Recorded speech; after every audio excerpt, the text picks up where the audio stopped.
Hello Virginie, bienvenue sur le podcast Les Sentiers du Possible. Comment vas-tu?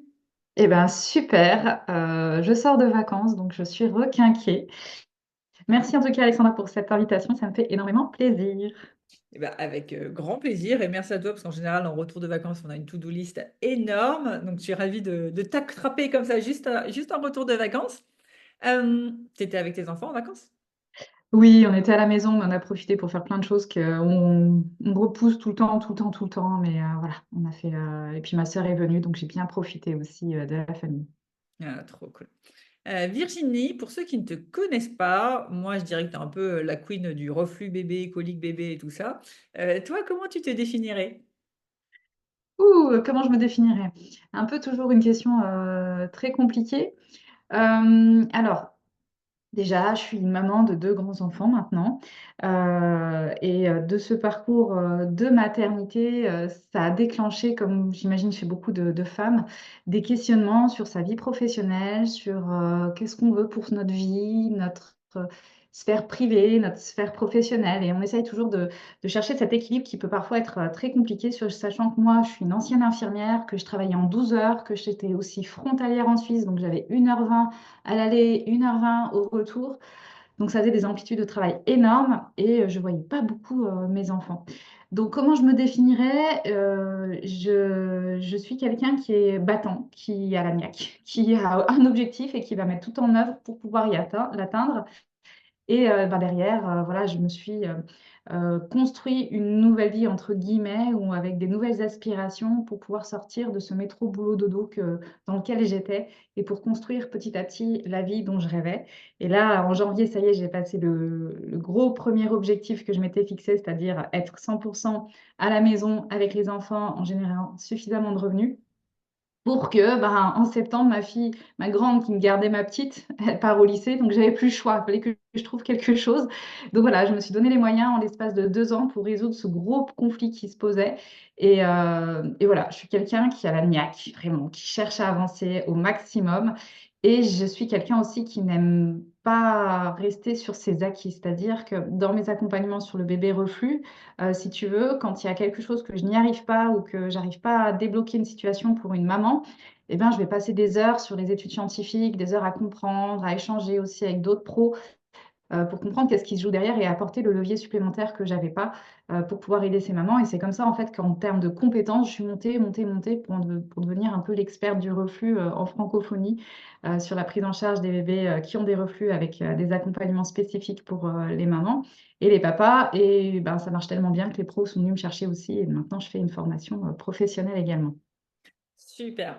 Et comment tu as fait pour gérer des enfants et une carrière d'infirmière à travailler 12 heures plus temps de transport? Un enfer. Comment j'ai fait? Alors, il faut savoir aussi que mon mari est éducateur et qu'il a des horaires aussi très atypiques. Donc, soit extrêmement du matin, 6h30, soit extrêmement du soir, 23h, et des week-ends et jours fériés, comme une infirmière. Moi, j'avais des jours, j'avais des nuits. La première étape, on s'est dit, bon, on ne veut pas dépendre de nos familles. Dans l'occurrence, il n'y avait que ma belle famille, mes beaux-parents qui étaient là pour éventuellement garder nos enfants. Et on s'est dit, ben, on va trouver une nounou. Donc, on a trouvé une nounou, sauf que ben, ça ne s'est pas très bien passé. Elle s'est fait maltraiter, mon aînée, malheureusement. Donc, on a dû couper court à toute cette situation. Et on s'est dit, bon, ben, on n'a pas le choix, tant pis, on va demander aux beaux-parents, donc à papy, mamie, de garder les enfants. Donc, on a eu cette solution de secours. Et puis après, c'est vrai que l'employeur de mon conjoint, il était hyper cool. Et en fait, je donnais mon planning à mon conjoint le donnait à son employeur et son employeur essayait de caler les horaires pour qu'on soit en fait en alternance. Donc pendant près de 10 ans, on a vécu avec mon mari en alternance pour garder les enfants et limiter vraiment les modes de garde, tout simplement parce qu'on ne voulait pas non plus que les grands-parents soient la solution de facilité et soient l'ultime recours à chaque fois. Donc on voulait aussi se débrouiller par nous-mêmes.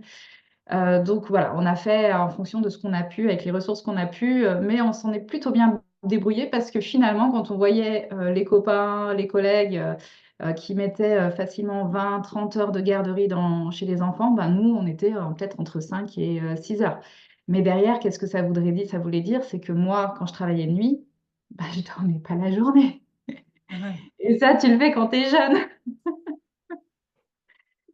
déjà, mais tu ne le fais pas éternellement. Mais je me souviens de rentrer de nuit à 9 heures du matin. Donc mon conjoint partait, je récupérais l'aînée qui était toute petite à l'époque. Gousi gouza, on rigolait, on jouait un petit peu. Et puis hop, à la sieste, ben, maman aussi à la sieste, quoi. Et puis tu priais pour qu'elle dorme 1 heure et demie, 2 heures pour que je puisse avoir deux fois 1 heure et demie, 2 fois 2 heures dans la journée avant de repartir au boulot le soir, quoi. Puis après, je m'arrangeais pour avoir du covoiturage et que quand j'étais dans ces phases-là où mon conjoint travaillait, ben, je me mettais en covoiturage, mais à l'arrière, c'est pas moi qui conduisais. Et puis voilà, je dormais et à l'aller et au retour pour maximiser le sommeil. Mais c'était un sommeil hyper fractionné. Quand j'y pense, je me dis, mais complètement folle, quoi. Et t'arrives à tenir. Mhm. J'ai tenu, j'ai tenu. À ça, j'ai rajouté encore une complexité, hein. Je suis un peu zinzin des fois. C'est que dans le service où j'étais, donc en réanimation néonatale, on avait l'opportunité de démarrer une formation prise en charge par l'employeur sur 2 ans pour devenir spécialiste dans la réanimation néonatale. Et donc, ma petite, elle avait 1 an et demi. Et je dis, bon, bah vas-y, elle a 1 an et demi, c'est bon, je vais gérer tout.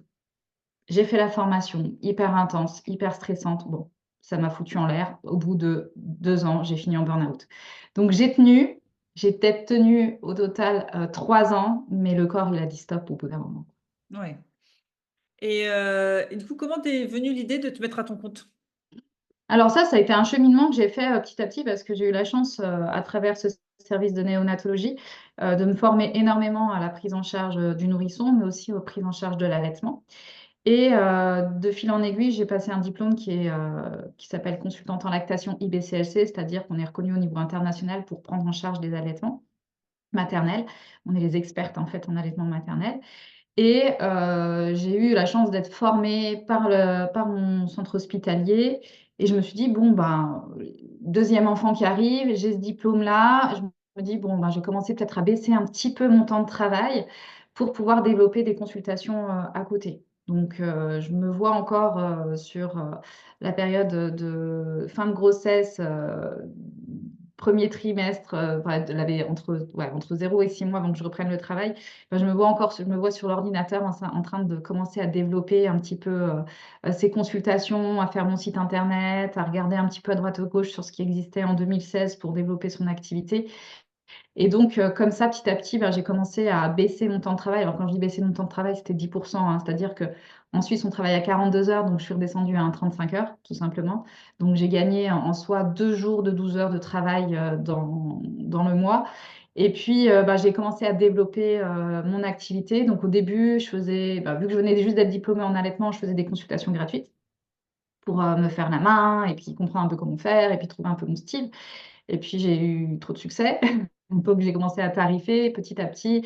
Et en Haute-Savoie, j'ai commencé à tourner sur peut-être 4, 5 consultations par semaine au maximum, mais c'était plutôt en moyenne, entre 2 et 3. Donc, c'était pas non plus suffisant pour encore plus baisser mon temps de travail et augmenter et faire la bascule. Et puis, le Covid est arrivé. Le Covid est arrivé avec tout ce que ça a généré chez beaucoup de personnes, dont chez nous, on s'est encore plus questionné sur le sens de notre vie, si on voulait aller jusqu'à la retraite avec ce rythme effréné je vais travailler moi en Suisse, mon conjoint en France, mais la région est tellement chère que tu peux pas vivre décemment, même si tu es frontalière et même si tu as des bons revenus. Et on s'est posé la question de partir ailleurs. Et on est parti dans les Landes. Donc j'arrive dans les Landes toute seule parce que c'était le Covid et qu'on avait décidé quand même de prendre ce nouveau départ juste avant le Covid. Je pars toute seule avec ma petite Toyota Yaris pleine à craquer parce que tout était fermé, tu n'avais pas le droit de circuler. Moi j'arrivais dans une maison qui était complètement vide, le déménagement annulé. Bref, j'arrive en mode camping dans cette maison dans les Landes et je me dis, bon, ben maintenant je suis la première à arriver, il faut que je trouve du travail parce que là je ne peux pas démarrer une entreprise en pleine période de Covid. Donc, j'ai repris une activité d'infirmière, mais libérale, pour me laisser plus de temps, pour pouvoir monter progressivement mon entreprise. Et j'ai recommencé les consultations, mais ça prenait pas. Je me suis rendu compte que j'avais un gros gap, c'est que j'étais dans région avant en Haute-Savoie où l'allaitement était valorisé parce qu'au niveau de la Suisse, on a des taux d'allaitement de fou et dans la région frontalière, il y a cette imprégnation de la Suisse. Et là, j'arrive dans les Landes, moyenne d'âge 80 ans. Les femmes, elles allaitent pas parce que je n'avais pas pris en considération que la France ne fait pas partie de ces pays qui allaitent. Je me dis, bon, je crois que ça va être compliqué. Donc, j'ai cherché des leviers pour pouvoir augmenter ma visibilité parce que j'arrivais dans une région aussi où j'avais pas de réseau, que j'étais toute seule. Donc, j'ai commencé à avoir un petit réseau avec une ostéopathe, avec une orthophoniste et à graviter, mais ça suffisait pas pour développer. Donc, j'avais quand même réussi à augmenter mes consultations à hauteur de 4 à 8 par semaine, mais c'était pas suffisant en fait pour y arriver financièrement. Et donc, je me suis dit, bon, mon mari il me disait, mais regarde Instagram, machin, enfin, vas-y, fonce, je suis sûre qu'il y a quelque chose à faire. Et puis, j'ai commencé Instagram. Puis, petit à petit, en effet, j'ai commencé à développer des activités en ligne. Et puis, sur l'activité en ligne, des consultations en ligne, j'ai des femmes allaitantes qui sont arrivées, puis j'ai des femmes non allaitantes qui sont arrivées. Et puis, en fait, j'avais un discours commun, c'est quel lait choisir à chaque fois. Je dis, moi, j'en sais rien, je ne suis pas formée au lait infantile et tout. Donc, formation en e-learning aux États-Unis, à chercher à m'auto-former sur les laits infantiles. J'ai compris comment ça fonctionnait et j'ai commencé à pouvoir donner les informations justes aux parents. Et puis, petit à petit, ils sont venus à moi, ces bébés qui avaient des reflux. Je dis, mais j'en sais rien, moi, comment on les prend en charge, ces bébés reflux. Je comprends pas et tout. Et puis, je bloquais. Je dis, bon, bah, allez, je vais repartir faire du e-learning aux États-Unis, voir un peu ce qui se dit. Mais il n'y avait rien sur le reflux en tant que tel. Et je me dis, bon, bah, vas-y, fais ça, ça comme formation. J'ai un peu picoré à droite, à gauche. Et en fait, il y a plein de pièces du puzzle qui se sont mis en place, qui m'ont permis aujourd'hui de créer ma méthode qui s'appelle Bye Bye Bébé Reflux. Et à partir du moment où j'ai vraiment pu avoir cette autorité légitime que je m'étais donnée, où je me sentais totalement illégitime au début, une fois que je me suis dit, bon, allez, c'est bon, maintenant tu y arrives, tu es, forte dans ce que tu fais, tu as des résultats, il y a plus de monde, plus de monde qui arrive à toi, ben, vas-y, lance-toi, baisse ton temps de travail comme infirmière libérale, et puis lance-toi à fond sur Instagram. Et en fait, ben, j'ai essayé de faire ça, j'ai baissé petit à petit. Donc j'étais à 15 jours de travail, je suis descendue à 12. J'avais les consultations qui commençaient à bien démarrer, mais ça ne décollait pas. J'arrivais pas à générer plus de 1 500 € par mois et ce n'était pas suffisant. Donc j'étais complètement bloquée. Et là, j'ai fait une formation en marketing et c'est là où j'ai compris, quoi. J'ai compris que je faisais faux. J'ai compris que, en fait, il y avait tout à revoir dans le développement de mon entreprise. Et bah, une fois que j'ai fait cette formation, bah, je suis passée de 1 200 à 4 000 en un an. Et là, c'est bon. En fait, la machine, elle s'est mise en place. L'objectif, c'était, parce que dans les Landes, on avait des galères de nounous, du coup, on n'avait pas de famille, on avait vraiment des grosses galères de garde. Et je dis, bon, là, mon aînée, pour l'instant, elle garde ma petite, mais il y a le lycée qui arrive. Dans 2 ans, là, j'ai plus le choix. Il faut que je me débrouille et il faut que je sois 100% à mon compte. Et du coup, cette formation, elle m'a vraiment donné les super bases pour le marketing, pour comprendre ce qu'il en est. Et puis dessus, j'ai itéré, réitéré, réitéré. Et bah, j'ai baissé. Chaque 6 mois, je baissais mon temps de travail. 12, 10, 8, 6. Et puis là, en janvier, je dis stop, j'y arrive plus. J'y arrive plus, je génère suffisamment d'argent. Maintenant, stop, j'arrête. Et voilà. Donc en janvier, c'est tout frais. J'ai décidé d'arrêter le métier d'infirmière pour vivre vraiment ce que j'avais envie de vivre, être en télétravail à la maison, pouvoir poser mes enfants à 9 heures, les récupérer à 16 heures de l'école, participer à toutes les activités physiques et sportives qu'elles veulent le mercredi, parce que jusqu'à présent, c'était non, je peux pas, non, je peux pas, on peut pas faire ça, on peut pas faire ça, parce que maman travaille, elle est infirmière, elle finit tard, elle travaille le samedi, elle travaille le dimanche, elle travaille le mercredi. Bref, un enfer. Et là, bah, cette année, mes filles, elles adorent, quoi. Elles adorent avoir leur maman à la maison, quoi. Ouais, tu m'étonnes, tu m'étonnes. Trop bien, un parcours ultra inspirant. Et tes filles, elles avaient fait des reflux ou pas du tout? Si, alors du coup, si, mais à l'époque, j'étais pas formée et je ne savais pas. Ma première, c'était un bébé qu'on avait catégorisé bébé aux pleurs intenses, c'est-à-dire que elle pleurait non-stop. Mon mari, quand j'étais de nuit, que je travaillais et que je voulais dormir à la maison, il partait toute la journée dehors faire les balades. Il essayait de sortir au maximum pour que je puisse me reposer parce qu'elle ne faisait que pleurer, pleurer, pleurer. Au point où le médecin, bon, on avait pris littéralement un abonnement chez le médecin, puis il me disait, ah, c'est normal, un bébé ça pleure. Ouais, non, ça pleure pas comme ça, un bébé, c'est pas comme ça que ça doit pleurer. Enfin, je veux dire, c'est pas normal, quoi. Et au point où il nous a mis notre fils sous anxiolytique, carrément. Euh, Nous, parents épuisés, en burn-out parental complet, épuisés complet, à pas dormir la nuit, bon, bah, on lui a donné 3 jours d'anxiolytique. Nous, on a dormi, mais moi, j'ai dit non, on commence pas avec un bébé de 8 mois sous anxiolytique. Ça va faire quoi en termes d'enfants, d'adolescents et d'adultes, quoi. Donc, en fait, après, on a arrêté et puis on a pris notre mal en patience, mais ça a été vraiment un enfer au point où on voulait un deuxième. Bah, le deuxième, il a vraiment, vraiment attendu, quoi. Parce que notre fille, elle a fait ses nuits il y a 3 ans. Euh, et après, il nous a fallu 2 ans pour récupérer. Donc, on a un écart entre nos deux filles qui ont 6 ans. Elles ont 6 ans d'écart parce que des parents, mais au bout du rouleau, quoi. Et puis, ma deuxième fille, elle est née. Alors, elle, d'emblée, à la naissance, je dis, ouh, il y a un truc qui va pas le faire. Elle est née avec des plaques d'eczéma. Et j'avais jamais vu un bébé naître avec des plaques d'eczéma. Et là, je disais aux sages-femmes et aux auxiliaires de puère, mais c'est normal ça? Puis je disais tout le temps au médecin, mais c'est normal qu'un bébé il naisse avec de l'eczéma? Même si je suis infirmière, sur ce coup-là, moi, je ne connaissais rien. Je disais, mais c'est normal, c'est normal. Oh, mais oui, madame, c'est normal, ça arrive parfois et tout ça. Ouais, bah en fait, que nenni, quoi. C'était vraiment pas normal. Et elle, pour le coup, régurgitation, reflux, de l'eczéma, gogo, pareil, abonnement chez un autre médecin. On y était toutes les semaines, on n'y arrivait pas, on comprenait pas. Puis moi, j'étais en allaitement mixte parce que j'étais opérée de la poitrine et je pouvais pas allaiter à 100%. Et du coup, j'ai vu qu'à un moment donné, ma capacité de production, elle était insuffisante par rapport aux besoins et que j'ai dû introduire du lait infantile. Et plus j'introduisais du lait infantile, et pire c'était, pire c'était, pire c'était, pire c'était. Et l'eczéma qui augmentait, et les reflux qui augmentaient, et l'eczéma, et les nuits hachées, et les nuits pourries. Et puis, elle avait 5 mois, j'étais en mode, ouais, je recherche des solutions naturelles, vas-y que je te la tartine de crème, tout ça.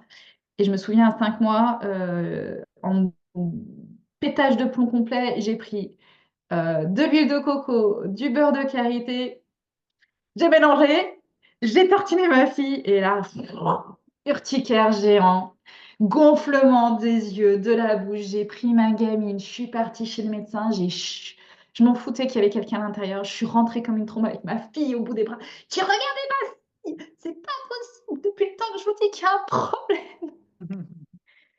Madame, elle était en train de discuter avec le médecin. Elle dit, Madame, elle était là, je vais sortir, je reviendrai, madame. Le docteur, je reviendrai.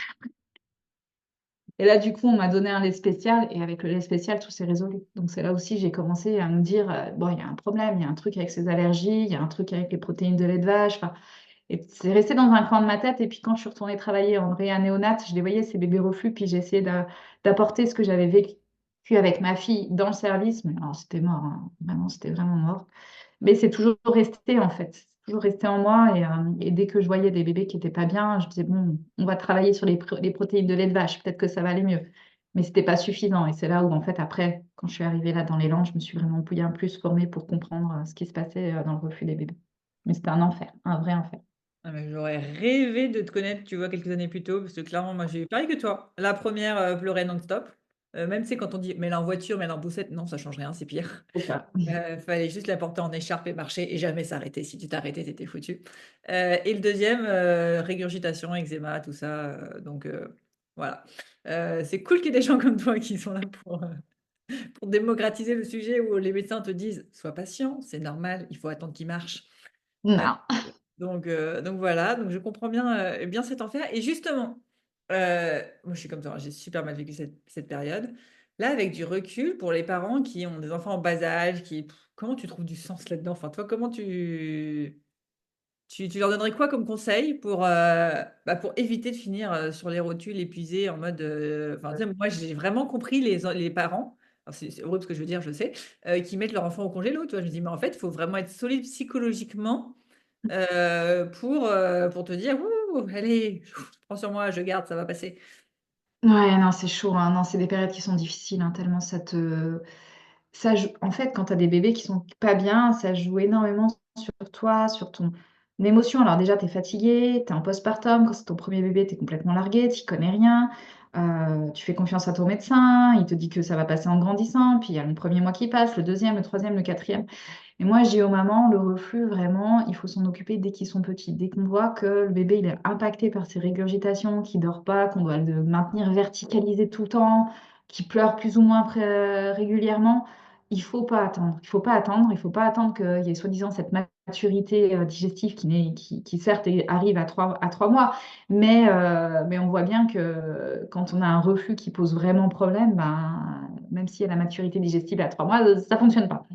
Donc j'essaye vraiment de communiquer à fond sur ton bébé il a un problème, ben, n'attends pas parce que si tu attends, alors il y a plusieurs conséquences et ça les études elles le disent.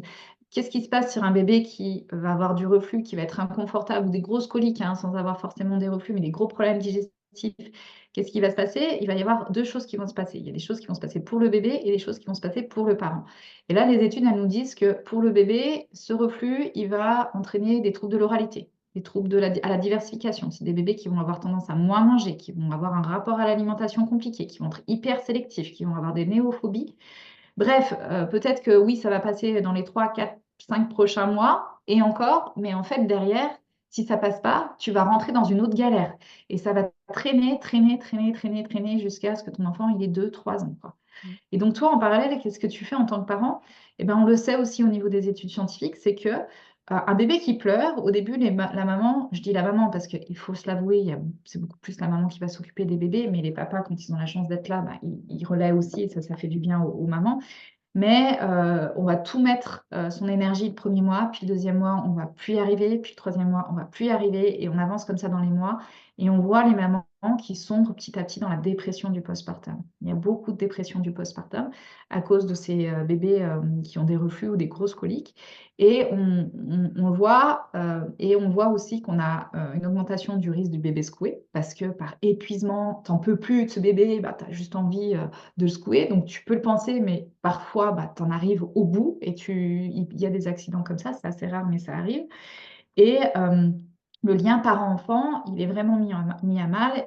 Et clairement, les études, elles nous disent qu'un parent qui a éprouvé enfin, qui a vécu avec un bébé qui avait énormément de reflux, ben, au niveau du lien, il n'est pas le même que sur un bébé qui aurait été bien, où on aurait pu être plus en interaction. Et le cerveau, face à ces pleurs intenses, eh ben, il se met des mécanismes de protection et l'adulte va s'éloigner un petit peu de cet enfant et va avoir tendance à plus le laisser pleurer, à dire: «Ah, c'est bon, j'en peux plus, bah, il pleure, et bah, il pleure, c'est comme ça.» Et on voit que le lien se distend petit à petit et ça peut faire quelques carences affectives chez certains bébés dans les cas extrêmes où après la maman tombe vraiment en dépression. Mais il y a un réel impact et plus tôt on prend en charge ces coliques qui sont intenses, ces reflux, et ben, on s'évite tous ces risques en fait et on s'évite tous ces problèmes futurs relationnels qui peuvent arriver par la suite. Ultra intéressant, je ne connaissais pas tous ces impacts, même si forcément tu t'en doutes un peu. Et d'ailleurs, je me posais la question, le nombre de coliques, le nombre de reflux, ça augmente avec le temps, parce que, enfin, ou c'est toujours stable, on a des stats là-dessus? Pas de statistiques. Les statistiques qu'on peut retrouver, c'est que quand, en tout cas, on a un bébé qui a du reflux, il y a une chance sur deux qu'il soit allergique aux protéines de lait de vache. Ça, statistiquement, c'est prouvé. Par contre, on voit là au niveau, mais ça, c'est des liens en fait de corrélation qu'on peut faire, c'est-à-dire que on sait que les allergies augmentent dans la population en général, et de ce fait, vu que les allergies augmentent, bah, les allergies aux protéines de lait de vache augmentent et donc le reflux augmente. Et pour avoir discuté avec beaucoup d'anciennes qui sont sur le terrain, des anciennes sages-femmes, des anciennes infirmières, elles le disent que depuis allez, 7, voilà, ça avance maintenant, mais ces 7 dernières années, il y a de plus en plus de bébés qui ont des reflux et ça s'est vraiment accentué sur les 5 dernières années avec le Covid. Et moi, je l'ai vu, hein, vraiment avec la période du Covid. Alors je ne sais pas, c'est aussi un biais parce que moi, j'ai commencé à communiquer sur le reflux, mais je les vois de plus en plus fréquemment, ces bébés reflux qui ne sont pas pris en charge, qui ne sont pas écoutés. Mais quand je discute avec les anciennes pour enlever ce biais que j'ai là, ils me disent: «Non, non, moi, j'en vois de plus en plus, c'est une catastrophe et je ne sais pas les prendre en charge.» Ouais. Et on Mmh. explique cette augmentation? Alors, moi, ce que j'en déduis par rapport à ce qui se passe, c'est que vu qu'on vit dans un environnement pollué, hein, on a une alimentation qui est de moindre qualité, qui est pas suffisamment diversifiée, qui nous, en tant que femmes, va impacter notre microbiote et on sait qu'on a un transfert de microbiote à la naissance. Et de ce fait-là, si nous, en tant qu'adultes, bah, on est dans un environnement pollué, on n'a pas une alimentation qui est optimale et c'est très difficile de nos jours d'avoir une alimentation optimale, bah, on donne déjà un microbiote de moindre qualité à la naissance de notre enfant, sur lequel il va se construire. Et chez des bébés, ça va bien se passer. Chez des bébés, ça va pas bien se passer.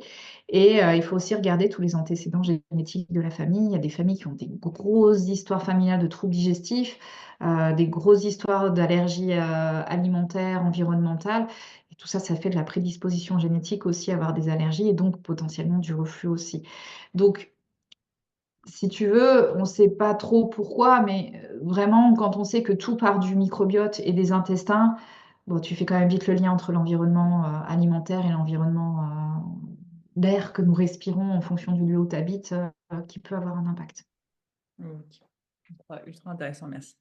Et si on revient un peu à ton aventure entrepreneuriale, tu as du coup mêlé les deux de front. Comment on fait pour, c'est quoi tes conseils pour mêler justement side project, grosse activité et enfant? Parce que il faut des journées qui font 48 heures. Alors, non, je crois que je suis pas la meilleure personne pour donner des conseils. Parce que non, alors moi j'ai eu la chance d'avoir un mari très compréhensif qui m'a toujours soutenue dans cet objectif d'être full à la maison et full en autonomie, ne plus dépendre d'un planning. Donc il a énormément pris sur lui et il s'est énormément occupé des enfants. Donc vraiment, il a été il est très très présent. Il est moins maintenant parce que c'est moi qui ai pris le relais maintenant. Enfin, il est moins présent. Il fait beaucoup moins de choses maintenant. C'est moi qui m'occupe plus des enfants. Mais pendant toutes ces années-là, c'est lui qui a énormément géré les enfants pour que je puisse m'absenter pour faire mes consultations, m'absenter pour faire mes formations. Être à la maison sans être là, entre guillemets, parce que je travaillais jusqu'à 23 heures sur l'ordinateur. Puis je gérais quand même un peu les enfants. Et puis voilà, mais c'est des semaines de 70, 80 heures que j'ai fait pendant plusieurs années, ouais, avant que j'ai le bon déclic pour apprendre à me vendre. Et là, une fois que j'ai pu commencer à avoir les bons déclics et les bons leviers pour pouvoir me vendre, là, j'ai fait encore des grosses semaines, mais plutôt à 50, 60 heures par semaine. Et vraiment, là, depuis quelques mois seulement, je tourne entre 30 et 35 heures de travail par semaine. Donc, je ne suis pas la meilleure des conseils et je pense que quand on a un side project, tu es obligé de faire des horaires pas possibles. Et moi, j'admire les nanas qui ont peut-être pas forcément un mari qui viennent les soutenir. Là, pour le coup, je ne sais pas comment elles font. Alors. Mais moi, je sais que je me suis énormément reposée sur mon mari. Et puis, l'avantage, c'est qu'il a des horaires irréguliers. Donc, les horaires irréguliers, c'est que lui, même si les enfants sont à l'école, il a du temps de repos. Et puis, il peut prendre vraiment à 100% le reste à charge avec les enfants et la maison aussi, parce que du coup, il s'occupe énormément de la maison. Et toi, t'avais pas des moments de culpabilité? Le fait de dire, ah, je fais passer mon pro avant les enfants ou des trucs comme ça, même si l'objectif final est d'être présent pour tes enfants. Comment t'as géré? Parce qu'il y a quand même pas une pression sociale, mais bon, il y a une certaine. Non, tu te fous toi-même la pression, je pense. C'est toi-même qui te mets la pression sociale. Moi, je m'en suis jamais préoccupée. J'ai jamais voulu chercher à rentrer dans un moule. De toute façon, on était déjà deux professionnels avec des horaires atypiques, donc on n'est jamais rentré dans le moule de la société, si tu veux, horaire de jour, horaire de nuit, horaire du matin, horaire du soir. Donc nous, on kiffait aller faire nos courses le lundi après-midi pendant que tout le monde était au travail. Donc si tu veux, je sais plus où je voulais en venir. C'était quoi la question? Euh, si t'avais pas eu des moments de culpabilité, Ah oui, peut-être culpabilité. voilà, d'être à fond dans le Non, boulot parce franchement, alors peut-être mère indigne, mais oui, alors des fois j'étais fatiguée, j'aurais voulu partager plus de temps, mais je me suis quand même toujours organisé des temps de partage en famille. On a quand même toujours réussi à faire des temps de partage en famille qui revenaient au niveau, ouais, qui favorise, même si c'était court, on les avait. Culpabilité, non, c'est pas la culpabilité, c'est surtout de la frustration, moi, que j'ai éprouvée sur tout ce parcours-là, plus que de la culpabilité. Mm. Frustration de travailler sur les horaires que je voulais pas, frustrée de ne pas vivre la vie que je voulais. Et c'était plus sous le terme de frustration que de culpabilité. Et mes filles, elles ont toujours compris que maman, elle travaillait, mais pour un objectif, c'est que maman soit là beaucoup plus tard et qu'elle sorte de ce métier qui est beau, hein, infirmière, mais qui te bousille une vie familiale, quoi. Ouais. Ok. Merci pour le partage. Et tout à l'heure, tu parlais de déclics qui ont fait que du coup, tu as pu diminuer ton travail, faire plus de chiffre d'affaires. C'est quoi un peu les plus gros déclics qui ont fait la différence? Apprendre à se vendre, c'est ça qui a fait la différence, hein. Moi, je suis issue du métier sanitaire et social, où je donne des soins, c'est pris en charge par la Sécu, je n'ai pas de valeur pécuniaire. et je commence à vendre des accompagnements, devoir donner un chiffre sur mes compétences. Tu es là, bon, je sais pas. Donc, tu sais pas trop te chiffrer. Et puis après, tu comprends que pour vendre, eh ben, il faut pas non plus bah, tout donner, hein, tout simplement, parce que moi, je donnais tout, tout, tout, tout, tout sur mon compte Instagram. Donc, j'ai appris aussi à communiquer différemment pour pouvoir donner envie, pour pouvoir apprendre à vendre aussi. Et vraiment, c'est ça, c'est le vendre, c'est pas mon métier initial. Donc, j'ai fait beaucoup de formations en marketing pour comprendre comment vendre, pour comprendre comment ça fonctionne. Et c'est vraiment ça qui m'a permis bah, de passer ce cap, en fait, tout simplement. C'est apprendre à se vendre, tout simplement. Et il y a peut-être une prise de conscience ou une phrase qu'on t'a dit qui t'a fait le plus gros shift en tant qu'infirmière, je pense que tu devais beaucoup te dire, ah, l'argent c'est mal, si je fais profiter de l'argent de pauvres personnes qui sont dans le besoin, etc. Tu as eu une prise de conscience ou un truc qu'on t'a dit qui t'a fait dire, ah, mais en fait, l'argent c'est pas mal, c'est bien. Enfin, tu vois, c'est neutre. Ouais, alors oui et non, parce que moi j'ai un rapport à l'argent qui est particulier, qui est sans tabou. Donc si tu veux, j'ai pas cette notion de l'argent, c'est mal et tout ça. C'est juste que je ne connaissais pas ma valeur en fait. La valeur de mon travail, je ne la connaissais pas, je ne savais pas la chiffrer. C'est surtout ça. Et c'est quand tu essayes de te comparer avec les autres infirmières qui font un petit peu le travail, tu vois, qu'elles se payent vraiment une misère. Et je disais, mais vraiment, est-ce que c'est ça que je vaux? T'es là. Et puis moi, j'ai beaucoup lu, j'ai de développement personnel, de bouquins de développement personnel et j'ai compris en fait qu'il y a un moment donné, tu as une expertise et cette expertise, ben, il faut qu'elle se fasse, qu'elle se paye, quoi, tout simplement. Et quand même, malgré tout, parce que j'ai du mal à faire payer les gens, parce que malgré tout, même si j'ai pas de problème et de relation à l'argent, j'ai quand même malgré tout un petit problème quand même pour augmenter mes prix. Parce que dans le problème pour augmenter mes prix, c'est que je veux toucher un maximum de population, parce que on est sur une problématique de santé et moi, je trouve pas juste de mettre des prix super hauts et exclure une partie de la population de mes accompagnements. Donc, c'est plus en ça que j'ai du mal à avancer. Mais maintenant, en fait, le shift, c'est que j'ai appris à ne plus travailler pour les autres et j'ai appris à travailler pour moi. Donc, c'est ça qui s'est passé dans ma tête, c'est qu'il y a un moment donné, ben, il faut faire un choix. C'est si tu veux travailler pour toi, pour générer la vie que tu veux, ouais, si tu veux générer vraiment la vie que tu veux, bah, tu es obligé de faire des choix. Et c'est des choix qui peuvent être difficiles. Et oui, bah, tu décides d'augmenter tes prix et d'exclure une partie de la population de cet accompagnement. Donc après, j'ai fait des facilités de paiement et bah, voilà, après les gens, ils viennent ou ils viennent pas. Mais ceux qui veulent venir, bah, ils me rejoignent dans l'atelier Bye Bye Bébé Reflux. Donc, je sais pas, c'est tellement de petites couches qui se sont mises, de prise de conscience, étape par étape, qui m'ont fait aboutir à là où j'en suis aujourd'hui. J'ai jamais eu de vraiment de gros shift, à part le premier livre que j'ai lu de développement personnel, c'était le livre de Tony Robbins. Bah, en fait, c'est là où je me suis dit, allez, arrête de te mettre des limites, c'est bon, vas-y, fonce, quoi. Puis tu verras où ça t'emmène, quoi. Ouais. Et justement, ta vision, ça va t'emmener où? Parce que là, j'ai l'impression que on ne t'arrête plus. Tu as dit que j'étais une battante. Je pense que la bataille n'est pas finie. Ah C'est non, du tout. ta Là, vision. la vision, c'est bah, déjà continuer à développer mon programme parce que là, j'ai plein d'idées avec de l'intégration, de l'intelligence artificielle, des choses de cet ordre-là pour augmenter aussi l'expérience client. Mais surtout derrière, c'est que j'aimerais rentrer en contact avec les mutuelles. Ça serait mon kiff, vraiment, c'est de rentrer en contact avec les mutuelles et qu'il y ait la possibilité que les mutuelles reconnaissent déjà dans un premier temps les consultantes en lactation et BCLC. Donc, les prises en charge, les consultations d'allaitement puissent être prises en charge par les mutuelles comme à titre d'une diététicienne ou d'une ostéopathe, parce que je trouve pas juste qu'une diète et qu'une ostéo soient prises en charge et pas les BCLC. Donc ça, c'est la première étape. Et après, si j'arrive à faire prendre en charge aussi les accompagnements reflux, ça serait top. Mais je vais déjà m'axer sur mon métier initial qui est consultante en lactation et BCLC pour pouvoir travailler avec les mutuelles. Et ça serait mon premier. Enfin, ça serait pas mon premier, ça serait la big réussite en fait. Ça serait vraiment le truc hyper, hyper motivant. C'est ce que j'ai vraiment envie de mettre en place sur ces prochaines années. Et pour Bye Bye Bébé Reflux aussi, j'aimerais rentrer dans les entreprises progressivement aussi avec tout un packaging autre que Bébé Reflux, mais avec tout plein d'autres choses pour renforcer les politiques familiales aussi au sein des entreprises.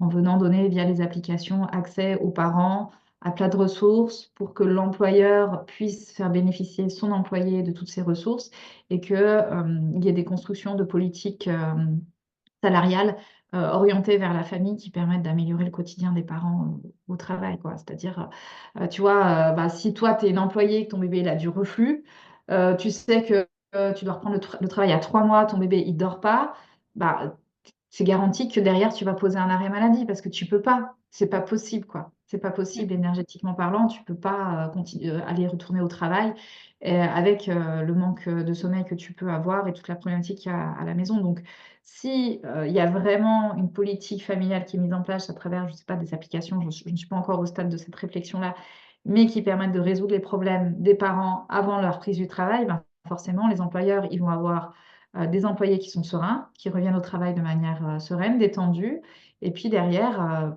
plus de productivité aussi, et puis tu gardes aussi ton employé, tout simplement, parce que tu as mis en place des politiques salariales qui sont au top pour ces familles, quoi.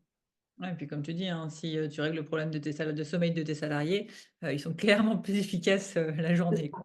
Voilà, donc voilà, c'est un peu les deux gros projets sur les prochaines années qui j'espère, pourront arriver à terme. Ah, trop bien. Et tu fais encore des consultations en lactation? Là, j'ai mis tout en stand-by pour développer mon projet, mais je vais reprendre un peu dans l'obligation, mais aussi dans l'envie, mais beaucoup moins parce que, bah, pour garder mon certificat d'IBCLC, je vais devoir, Ah, continuer. fournir l'obligation de 250 heures de consultation pour garder mon titre. Donc je vais répartir tout ça sur les 5 ans et bon après voilà, ça va faire que 5 consultations, 6 consultations, par mois en moyenne. Donc je vais les reprendre petit à petit, mais à partir de 2026.